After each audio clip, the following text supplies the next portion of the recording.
मैं शैलेश कुमार, आप देख रहे हैं पब्लिक आई न्यूज़। इंडिया गठबंधन के नेताओं ने चुनाव आयोग से मिलकर निष्पक्षता के साथ सभी की संतुष्टि के बाद ही गिनती कराने की मांग।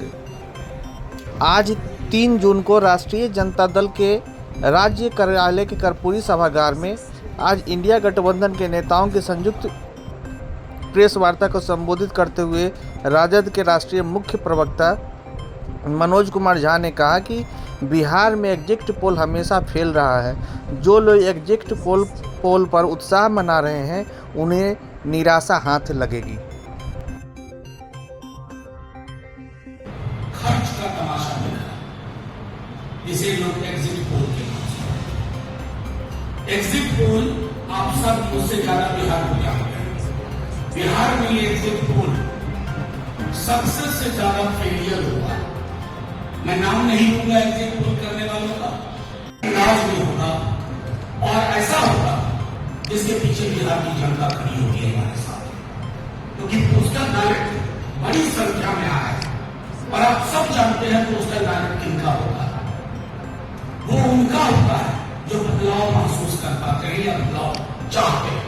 आपने 2020 की विधानसभा में देखा पोस्टल बैलेट का, और कैसे मैं बार बार कह रहा हूं स्मरण रहे, पूरे देश में शक्ति सिंह यादव उदाहरण बन रहे थे कि कैसे बेईमानी से हराया जाता है। जीत का प्रमाण पत्र लेने के लिए कहा गया था कि बैठे रहिए, और बाद में गाल दे करके हमने सख्त बात कही कि पोस्टल बैलेट की गिनती हो, उस गिनती का समायोजन हो और उसके बारे में नामुमकिन वाली टेंडेंसी नहीं चलेगी। हर चरण की मतगणना के बाद जब तक वो सारे कैंडिडेट को सेटिस्फाई ना कर पाए, अपने दोबारा दोहरा रहा हूं, हर चरण की, मान लीजिए किसी क्षेत्र में 22 राउंड होगा, एक राउंड मतगणना हुई, सारे कैंडिडेट के आंकड़े जब तक अपलोड ना हो जाए, सबकी संतुष्टि से ना हो जाए, तब तक दूसरे चरण की मतगणना में प्रवेश नहीं करना। फिर तीसरे चरण में जाना। कहीं भी 17 सी फॉर्म आप सब जानते हैं, कई कैंडिडेट्स को 17 सी फॉर्म नहीं दिया गया। ये बात हमने चुनाव आयोग में भी कही। ये महत्वपूर्ण आंकड़ा होता है कि उस बूथ पर चुनाव की समाप्ति के पश्चात कितने वोट पड़े और उसमें सबके हस्ताक्षर होते हैं। उससे ज्यादा प्रामाणिक कुछ भी नहीं होगा। अगर वो प्रामाणिक दस्तावेज उपलब्ध नहीं कराया गया है हजारों बूथों पर, तो जब मतगणना शुरू हो, स्ट्रांग रूम से कंट्रोल यूनिट और बैलेट यूनिट को बाहर लाया जाए, या तो आप उसकी तस्वीर खींचने की इजाजत दीजिए, या उस वक्त आप वोट फॉर्म प्रपत्र मुहैया कराइए कि बूथ नंबर 1 पर 883 वोट गिरे, शाम 6:30 सबके हस्ताक्षर हो, वो कॉपी आप फोटोकॉपी उसकी उपलब्ध कराएं। आवश्यकता इसलिए होगी कि जब डिस्प्ले होगा रिजल्ट का, तो अगर आप देखें कि बूथ पर 883 वोट गिरे लेकिन ईवीएम में 918 वोट आ रहा है, तो ये त्रुटि है, ये विसंगति है। इस विसंगति को दूर करने के लिए फौरी तौर पर कार्रवाई की जाए। सील में कहीं भी अगर कंट्रोल यूनिट, बैलेट यूनिट की सील में कहीं कोई दिक्कत है, आप उम्मीदवार की बातों को ध्यान में रखते हुए तुरंत पहलकदमी लीजिए। ये मैं आज के प्रेस कॉन्फ्रेंस के माध्यम से तमाम डिस्ट्रिक्ट मजिस्ट्रेट से, ऑब्जर्वर साहिबान से, साहब से ये कहना चाहता हूं कि इस बार अगर किसी भी प्रकार की गुंजाइश रखी आपने धोखाधड़ी की, चाहे किसी भी बड़े आदमी का फोन आया हो आपके पास, किसी भी बड़े आदमी का फोन आया हो, तो सबसे बड़ा फोन जनता के पास। हम चाहते नहीं आप एक एक चीज रूल बुक के हिसाब से करिए।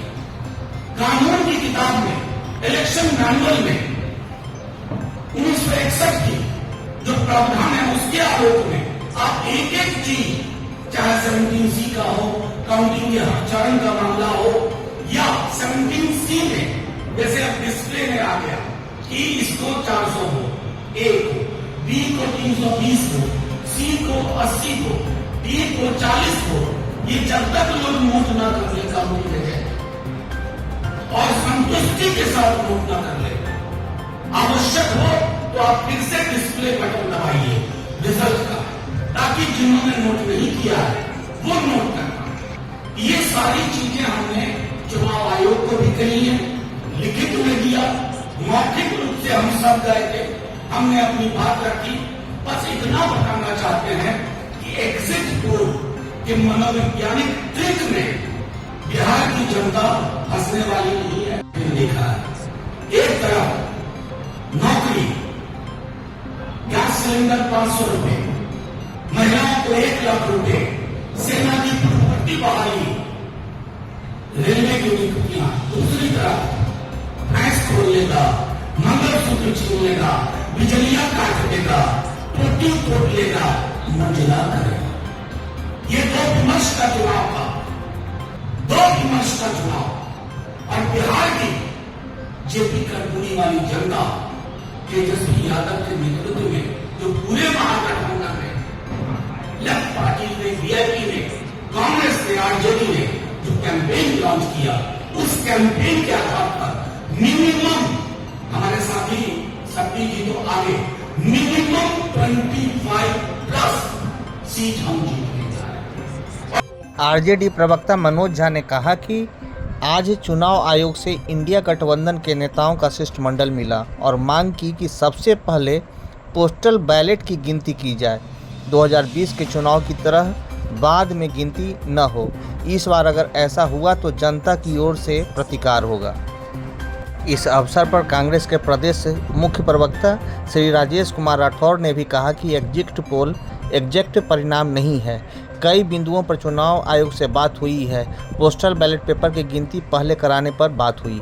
इस अवसर पर राजद के प्रदेश मुख्य प्रवक्ता शक्ति यादव ने भी कहा कि 49 डिग्री की गर्मी से घूमने वाले नेताओं पर जनता ने जिस तरह से विश्वास किया है, उसको एसी रूम में बैठकर एग्जिट पोल बनाकर जनता को भरमाने का प्रयास किया जा रहा है।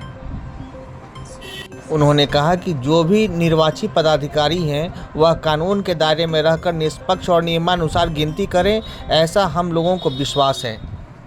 अवसर पर सीपीआई के महासचिव रामनरेश पांडे ने कहा कि जनता का जन उभार बदलाव के पक्ष में है। महागठबंधन के पक्ष में चुनाव के दौरान आंधी चल रही थी और वह स्पष्ट रूप से परिणाम में परिणित होगी।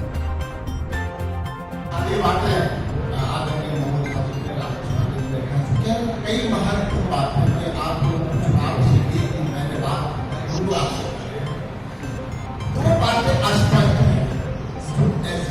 जो एग्जिट पोल है वो एग्जैक्ट पोल है। वो इसलिए हम कर रहे हैं कि जो मीडिया के साथी धरातल पे है उनसे इतर उनका चैनल भी एग्जैक्ट पोल दिखा रहा है। वो भी उससे नहीं है उसका कई बिंदुओं पर चुनाव आयोग से हम लोगों ने बात की है। एक प्रमुख बात है कि पोस्टल बैलेट की गिनती कैसे होती है, नियम क्या है कि पहले 1 घंटा पोस्टल बैलेट की गिनती हो। अगर वह पूरा नहीं हुआ तो ईवीएम और पोस्टल बैलेट की गिनती पैरेलल चलता है और तब तक वो जारी रहता है जब तक समाप्त न हो। परंतु आखिरी राउंड की गिनती से पहले पोस्टल बैलेट की गिनती को समाप्त करना है। गड़बड़ी यही है। अगर ठीक बोला है अगर ये हो जाती है कि हम लोगों ने पोस्टल बैलेट की दर्ज को झेला है, जिस प्रकार से पिछली बार कई प्रत्याशियों को हराया, जिसमें शक्ति यादव जी है। इस बार प्रतिकार न केवल प्रत्याशी करेगा, देश की जनता भी करेगा, क्योंकि वोट देश की जनता ने नरेंद्र मोदी के चुना दिया। माने न माने एक बार और विनम्र भाव सभी जिला मुख्यालयों में पदस्थापित जो भी पदाधिकारी इस इलेक्शन में लगे हैं, आप बिल्कुल कानून के दायरे में हैं और जनता भी उसी कानून की लक्ष्मण रेखा पर खड़ा दिखाई पड़ेगी। उसके आगे आग्रह करेंगे कि आप न माने और उसके आगे जनता भी लागना नहीं चाहती है। लेकिन लाने में तो सामना करना पड़ेगा। कानून के दायरे में, कानून के तहत निष्पक्ष मतगणना हो और 1 घंटा 2 घंटा 3 घंटा होता है तो बेईमानी करते हो तो 4 बजे वोट में सर्टिफिकेट देते हो, 6 बजे सुबह में देते हो, गिनने में 2 घंटा अधिक लग जाए, 3 घंटा अधिक लग जाए तो कौन सा पहाड़ टूट जाएगा कि विलंब होगा? ये कोई रीजन नहीं हो सकता है। सेटिस्फैक्शन कैंडिडेट को, सेटिस्फैक्शन दोनों पक्षों को और अधिकारियों को भी प्रभाव में न आने का अनुरोध करता हूं। मैं जानता हूं कि एग्जिट पोल एग्जिट नहीं है, सट्टा बाजार, शेयर बाजार पूरा हुआ मामला है। कई लोग ताबड़तोड़ 400 पार 400 पार, अरे तो इस बात की कोई दरकार नहीं है। एग्जिट का इंतजार करिए, सबको पता है। कान से माइक नोट करके तो भाग रहे थे, मैंने टेलीविजन पर देखा है। इसलिए आग्रह सब लोगों से भाई, हम लोग बिल्कुल कानून का पालन से आग्रह किया। हमारे मनोज राजी के नेतृत्व में सारे डेलीगेशन गए और जाकर के बातों को रखा गया। हम उम्मीद करते हैं कि निष्पक्ष, बिना भेदभाव के प्रभाव में न आकर करके मतगणना को मोड़ तोड़ दिया जाए, मत पत्रों की गिनती पहले कर ली जाए। विलंब हो 1 घंटा वो चलेगा, विलंब का बहाना नहीं है। सेटिस्फैक्शन होना चाहिए, बिल्कुल निष्पक्ष होना चाहिए। तो इसी बातों के साथ बहुत बहुत धन्यवाद।